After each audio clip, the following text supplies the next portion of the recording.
Hello दोस्तों। हम लोग न्यूज़पेपर एनालिसिस 10 अगस्त 2022 का लेके आए हैं।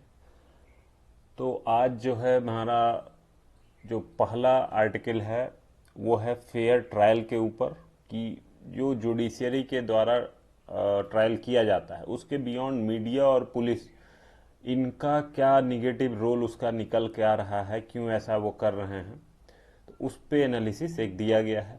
फिर अभी रिसेंटली इसरो ने सैटेलाइट लॉन्च किया था एसएसएलवी व्हीकल के थ्रू, लेकिन वो फेल हो गया। तो उसका फेल होने का कारण एसएसएलवी पे क्यों फोकस किया जा रहा है, ये चीज़ें हम उसमें देखेंगे। नेक्स्ट आर्टिकल हमारा है performance of women in parliament. तो ये एक ईपीडब्ल्यू में रिसर्च छपा था कि जो महिलाएं अभी तक हमारे पार्लियामेंट में हैं उनके रिगार्डिंग जो कुछ प्री एग्जिस्टिंग स्टीरियोटाइप्स थे उसको ब्रेक करने की कोशिश की गई है इस सर्वे में, इस पूरा एनालिसिस स्टडी में। अगला है साइबर क्राइम अगेंस्ट चिल्ड्रेन, ये जो डाटा सेक्शन आता है द हिंदू में उसी में था ये चीज़। और लास्ट में हम लोग जो हमारा क्वेश्चन है वो देखेंगे।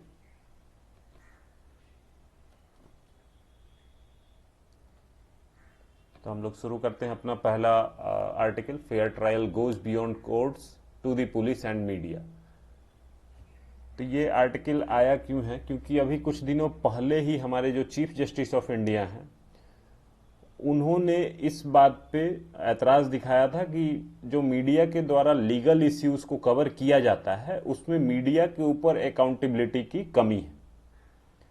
वो कुछ भी मीडिया में दिखा रहे हैं और मीडिया ट्रायल एक रेगुलर फेनोमेना बन चुका है जिसका कि बहुत ही बुरा प्रभाव पड़ता है। तो ये इसका क्या प्रभाव पड़ रहा है बुरा, उस पर हम लोग पहले देख लेते हैं कि ये जो माना जाता है कि जब तक आपको गिल्टी प्रूव नहीं किया गया तब तक आप इनोसेंट माने जाएंगे, उस प्रिजम्पशन के अगेंस्ट चला जाता है। उसको पूरा ट्रायल पूरा कोर्ट के द्वारा जजमेंट के पहले ही दोषी करार उसको दे दिया जाता है।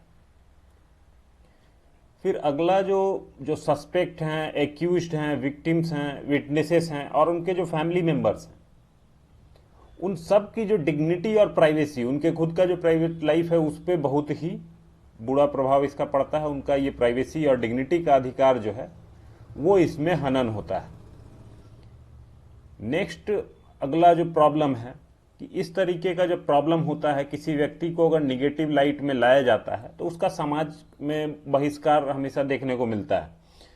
इससे होता क्या है कि वो जो भी रोजगार कर रहे थे उसको कंटिन्यू करने में उनको दिक्कत होती है, उसमें काफी सारी चैलेंजेज आने लग जाती हैं क्योंकि लोग, समाज ने उसको बहिष्कृत कर दिया है, उसी नज़र से उसको देखा जा रहा है समाज में। तो ये उनका एम्प्लॉयमेंट में तो प्रॉब्लम होता है, जिसकी वजह से ये होता है कि वो वापस किसी क्राइम या एक्सप्लॉइटेशन के शिकार होने के लिए काफी ज्यादा संभावित हो जाते हैं।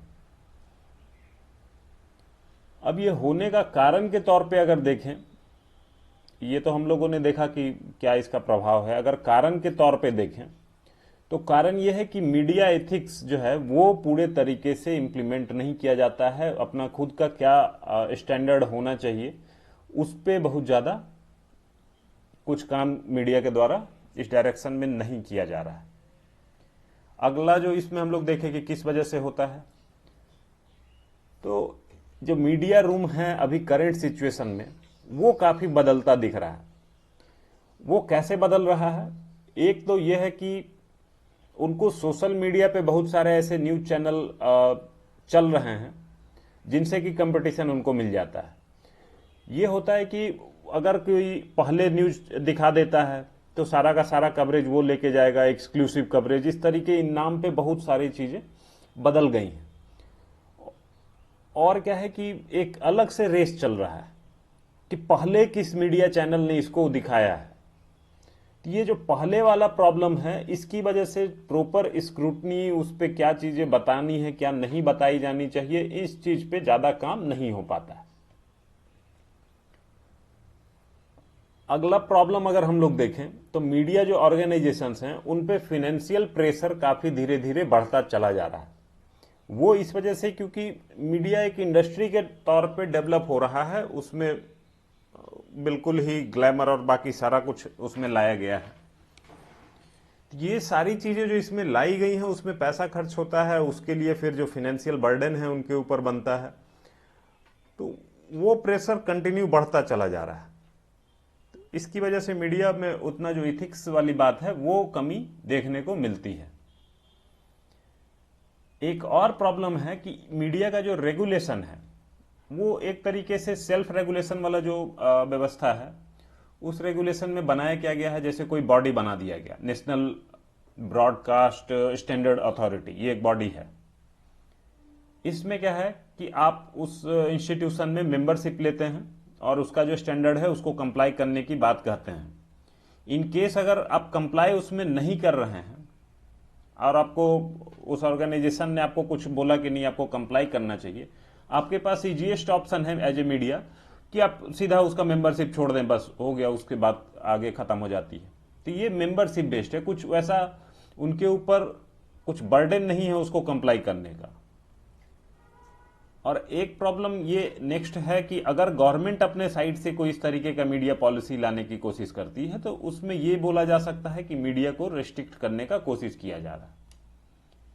तो यहां पे जो कंट्रोल ओवर मीडिया और रेगुलेशन ऑफ मीडिया, इसमें थोड़ा सा डिफरेंस हम लोगों को देखना पड़ेगा। नेक्स्ट जो मुद्दा है पुलिस लेवल पे हम लोग देखते हैं कि पुलिस लेवल पे इस ट्रायल में कैसे इसको अल्टर कर दिया जा रहा है, जो मीडिया इसको किस तरीके से यूज कर रही है। तो बहुत सारे केसेस ऐसे होते हैं जो किसी पॉलिटिकल या कॉरपोरेट इन्फ्लुएंस में होते हैं। उस स्पेसिफिक ऑब्जेक्टिव के लिए मीडिया को पुलिस जो है बहुत सारी जानकारियां दे देती हैं।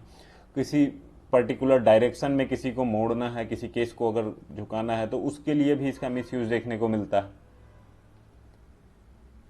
एक डायरेक्शन जो कोर्ट ने पास्ट में दिया है कि कोई भी इन्वेस्टिगेशन का डिटेल आप रिवील नहीं करेंगे जब तक कि ट्रायल कंप्लीट नहीं हो जाता, और स्पेशल करके बोला गया है कि जो पर्सनल डिटेल है एक्यूज्ड का उसको तो बिल्कुल भी आपको रिवील नहीं करना है, उसको बताना नहीं है। लेकिन इसका कोई स्ट्रेचरी बैकअप, कोई लॉ बना के बैकअप, ये बहुत ही रेयर है इंडिया में। सिर्फ जो केरला है वहां पे इस चीज को इन्फोर्स किया जाता है, वहां एक लॉ है, उस लॉ के तहत में कि जब तक ट्रायल कंप्लीट नहीं हो रहा है उसका कोई भी इमेज बाहर नहीं आना चाहिए, उसको पब्लिक में परेड उसको ले जाते हुए उस तरीके से नहीं लेके जाना है। तो ये सिर्फ केरला इन्फोर्स कर रहा है, बाकी सारे स्टेट्स में इनका इन्फोर्समेंट नहीं है। नेक्स्ट और है कि अगर मिनिस्ट्री ऑफ होम अफेयर जो सेंट्रल लेवल पे है वो इन्फोर्स करने की इसको कोशिश करती हैं, तो वो भी पूरे तरीके से इन्फोर्स नहीं कर सकेंगे, क्योंकि स्टेट लिस्ट में आता है पुलिस जो सब्जेक्ट है वो जो हमारा 7th शेड्यूल है उसके स्टेट लिस्ट में आता है, तो स्टेट का उस पर ज्यादा कंट्रोल है। नेक्स्ट प्रॉब्लम हम लोग देखते हैं कि कोई डेडिकेटेड मीडिया सेल नहीं है पुलिस का, तो हर लेवल पे जो अधिकारी हैं वो इंटरेक्ट कर रहे हैं मीडिया से। तो इससे होता क्या है कि नीचे लेवल पे कुछ और बातें कही गई, ऊपर लेवल पे कुछ और बातें कही गई। तो इससे प्रॉब्लम ये होता है कि बहुत सारा एविडेंस जो आपको मीडिया को दिखाया जाता है वो एक्चुअल जो कोर्ट रूम है वहां पे एज ए एविडेंस पेश ही नहीं किया गया है। इसमें कुछ एग्जाम्पल यहाँ पे दिया था कि कुछ केसेस ऐसे हैं जिसमें कि जैसे मान लीजिए कि व्हाट्सएप चैट और ये सारी चीजें दिखाने की बात की गई, लेकिन इसको प्रेजेंट ही नहीं किया गया केस के अंदर जब कोर्ट में इसको प्रोवाइड किया गया। तो ये बस न्यूज मीडिया के पास कहीं से आ गया, तो उसकी वजह से ये चीज ट्रायल में वहां पे दिख रहा था। अब इस सिचुएशन से हमको अगर आगे बढ़ना है तो उसमें हम लोगों को एक वेल डिजाइंड मीडिया पॉलिसी और उनको प्रॉपर उस पॉलिसी के रिगार्डिंग ट्रेन किया जाए कि ये हमारी पॉलिसी है, इसको आपको कंप्लाई करना है। और पुलिस के लिए आपको इन्फोर्समेंट मैकेनिज्म लाना होगा कि इस जो आपको सुप्रीम कोर्ट या जो भी कोर्ट के द्वारा डायरेक्ट किया गया है उसको आप इन्फोर्स करें, कहीं से भी लीकेज ना हो। तो ये हमारी रिसेंट टाइम में जरूरत है किसी भी व्यक्ति के फेयर ट्रायल को इंश्योर करने के लिए। तो इस आर्टिकल में हमारे पास इतनी बात थी। हम लोग चलते हैं अगला जो हमारा आर्टिकल है उस पे। अभी कुछ दिनों पहले इसरो ने अपना SSLV से लॉन्च किया सैटेलाइट, जो कि इसरो ने बताया कि मिशन फेल हो गया है, जो डिजायर्ड जगह पे जो चीज़ करना चाह रहे थे वो नहीं हो पा रहा था। तो हम लोग इसका डिटेल्ड थोड़ा सा देख लेते हैं, क्योंकि ये जो हमारा GS3 है उसके अंदर में स्पेस टेक्नोलॉजी एक पोर्शन है, उसके अंतर्गत ये आर्टिकल इंपॉर्टेंट हो जाता है। तो SSLV है क्या? ये है स्मॉल सैटेलाइट लॉन्च व्हीकल। तो अभी वाला जो मिशन लॉन्च किया गया था, ये अर्थ ऑब्जर्वेशन सैटेलाइट EOS-2, जो जिसका की वजन 135 kg, और इसके साथ में आज़ादी सैट, ये 8 kg का एक सैटेलाइट है। दोनों को ही लॉन्च किया गया था इस SSLV की मदद से। लेकिन जो मिशन रहा पूरा लॉन्च करने का, वो फेल हो गया। लॉन्चिंग सही से हो गया था, लेकिन जिस ऑर्बिट में टारगेट किया जा रहा था सैटेलाइट को प्लेस करने का, वो ऑर्बिट था सर्कुलर लो अर्थ ऑर्बिट, जो कि हमारे जो इक्वेटर है वहां से 350 किलोमीटर की दूरी पे है। तो इस ऑर्बिट के पास पहुंचा दिया गया, लेकिन इसका पाथ है सर्कुलर। तो उस सर्कुलर पाथ में ना प्लेस करते हुए जो इलिप्टिकल ऑर्बिट है उसमें इसको प्लेस किया गया। तो इलिप्टिकल ऑर्बिट में प्लेस करने से दिक्कत क्या हो जाती है? फॉर एग्जाम्पल, अगर अर्थ ऑब्जर्वेशन सैटेलाइट के लिए हम लोग लेके चलते हैं, तो जो सर्कुलर ऑर्बिट होगा उससे ये फायदा हो जाता है कि उसमें अगर सैटेलाइट को पृथ्वी को कवर करना है, तो वो सर्किल में घूमते घूमते पूरे पृथ्वी को एक कैमरा के एंगल से पूरे पृथ्वी को एक बार में वो कवर करता रहेगा हर रोटेशन पे। यही अगर इलिप्टिकल ऑर्बिट होगा तो इसमें दो प्रॉब्लम हो सकती है। अगर कम दूरी पे है अर्थ से, तो इस कंडीशन में पहला दिक्कत ये है कि इलिप्टिकल अगर पाथ है तो अर्थ और ऑब्जेक्टिव इसका अर्थ को कवर करना है, तो उस कंडीशन में होगा ये कि हर रोटेशन में पूरे अर्थ को कवर करने के लिए इसको कैमरा काफी बार एडजस्ट करना पड़ेगा, जो कि थोड़ा सा प्रॉब्लमेटिक होता है। एक तो प्रॉब्लम ये है। दूसरा ये कि जब इलिप्टिकल पाथ होगा तो उस पाथ में यह है कि एक साइड में कहीं ना कहीं वो अर्थ के काफी नजदीक आ जाएगा और दूसरे साइड में अर्थ से काफी दूर चला जाएगा। तो जब सिचुएशन ये आता है कि वो अर्थ के सबसे नजदीक चला आता है, तो इसमें डिस्टेंस जो मिनिमम बताया गया, अगर ये 350 किलोमीटर वाले ऑर्बिट में ही प्लेस किया जाता, जो सबसे नजदीक पहुंच जाता अर्थ के, वो 76 किलोमीटर मात्र डिस्टेंस बचता यहां से, जितनी दूरी पे ये सैटेलाइट प्लेस किया जाता। तो ये संभावित है कि अर्थ अपना ग्रेविटी से उसको पुल कर सकती थी, उसके वापस पृथ्वी पे उसको गिर सकता था ये सैटेलाइट।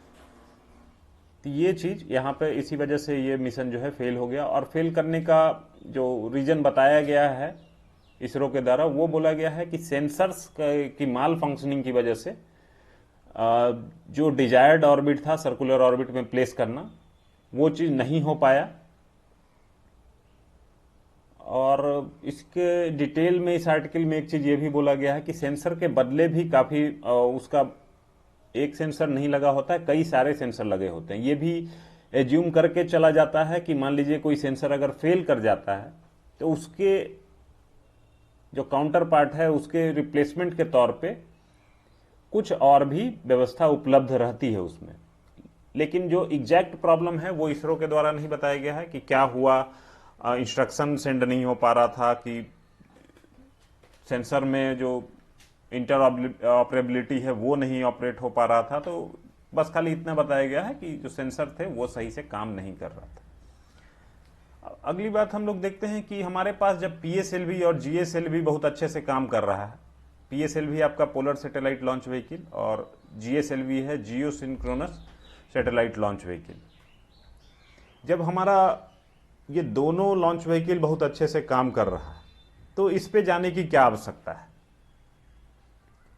तो इसके लिए दो रीजन है कि PSLV और GSLV ये दोनों बहुत ही हैवी लोड को ऊपर तक पहुंचाने के लिए डिजाइन किया गया है।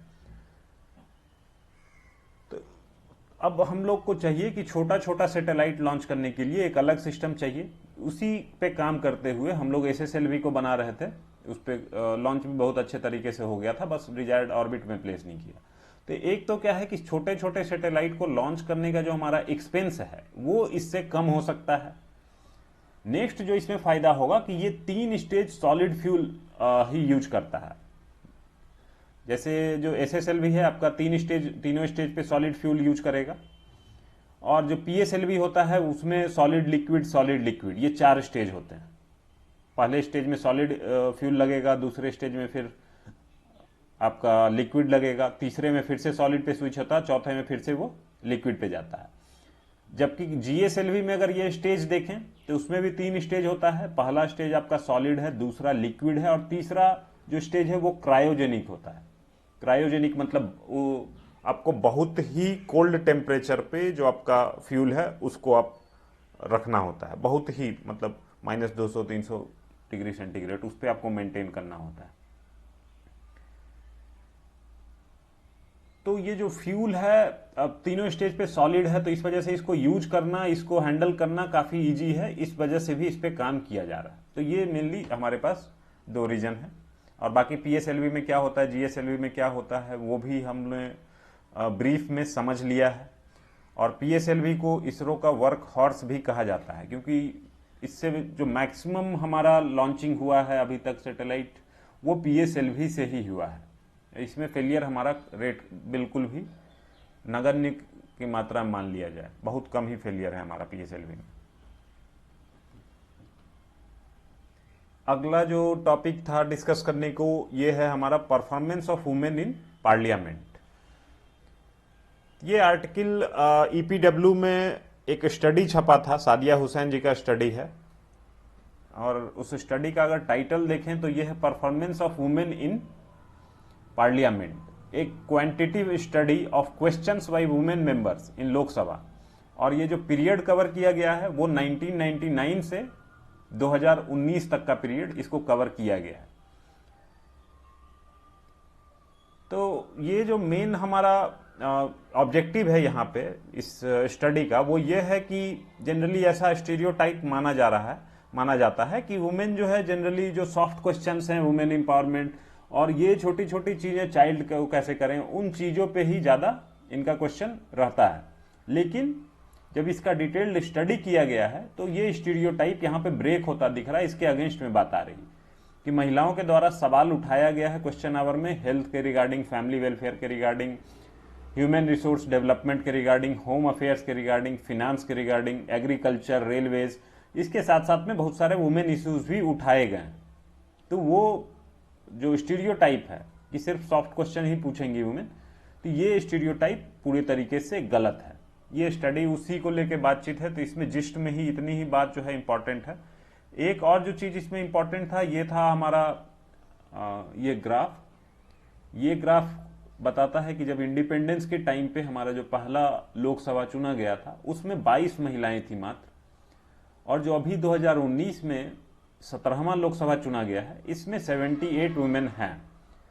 तो अगर यहाँ कहीं पे भी आ जाता है कि वुमेन रिप्रेजेंटेशन इन पार्लियामेंट, तो वहां पे इस ग्राफ को आप कोट कर सकते हैं। तो इस आर्टिकल के रिगार्डिंग हम लोगों ने बात पूरी कर ली है, उसमें उससे ज्यादा कुछ और याद रखने या जानने लायक बात नहीं है। नेक्स्ट हम लोग देखते हैं साइबर क्राइम अगेंस्ट चिल्ड्रन। तो ये उसी को ग्राफ फॉर्मेट में दिखाया गया है कि सबसे ज्यादा जो इंसिडेंट है साइबर क्राइम अगेंस्ट चिल्ड्रन का, वो महाराष्ट्र में रिकॉर्ड किया गया है, 207 केसेस हैं। सेकेंड नंबर पे यूपी है। लेकिन ये कोई प्रॉब्लम की बात नहीं है, क्योंकि ये भी cyber crime recently on the rise है, तो ये हो सकता है। लेकिन जो इसमें सोचने वाली बात है, जो प्रॉब्लम वाली बात है, वो ये है कि इसका चार्ज शीट रेट वो काफी कम है, मात्र 27% है। वहीं अगर कन्विक्शन रेट की बात की जाए तो मात्र 0.5% कन्विक्शन है।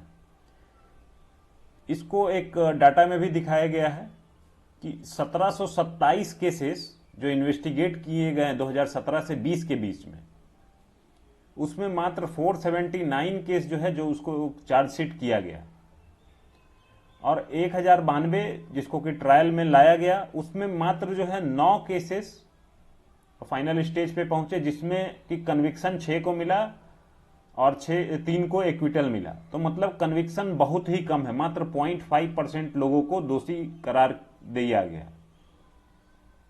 उसके अलावा नेक्स्ट इशू और है कि ये जो 1092 केसेस यहाँ पे ट्रायल के लिए गया, उसमें 1080 केसेस 3 साल हो चुका है, अभी भी पेंडिंग है।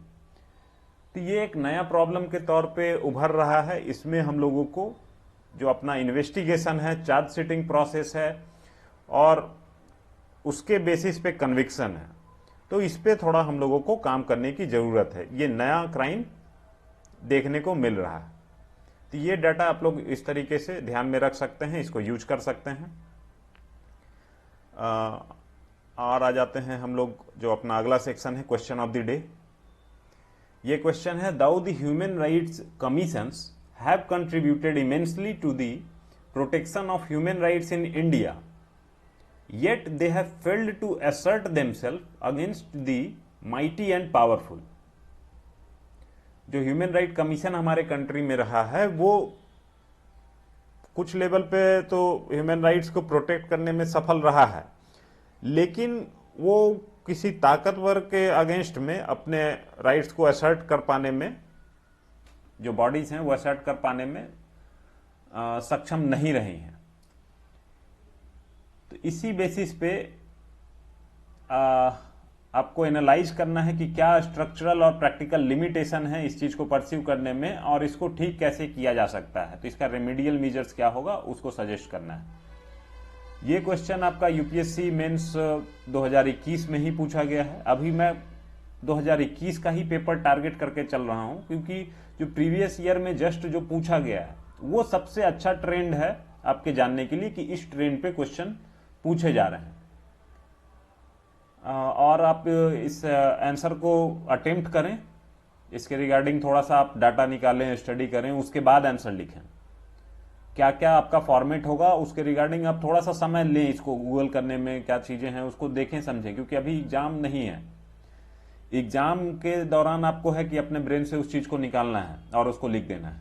यहां पे आप उस चीज को सीखते भी हैं कि इसके रिगार्डिंग क्या डाटा हमारे पास होना चाहिए। और ये बॉडीज जो है कॉन्स्टिट्यूशनल और एक्स्ट्रा कॉन्स्टिट्यूशनल बॉडीज, ये आपका GS2 का सिलेबस का पार्ट है। इससे हर बार कोई ना कोई बॉडी को दिखा करके क्वेश्चन पूछा जाता है, तो इस लाइन पे भी प्रिपेयर करने की जरूरत है। और इसको जब आप अटेम्प्ट कर लेंगे, अटेम्प्ट करने के बाद हमारा टेलीग्राम चैनल है, वहां पे आप जाके अपना आंसर पुट कर सकते हैं। उस चैनल को आप इस वीडियो के डिस्क्रिप्शन में भी उसका लिंक दिया हुआ है, वहां पे जाके आप ज्वाइन कर सकते हैं।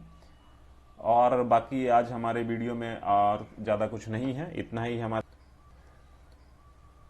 सो thank you all for watching our video, that's all we have.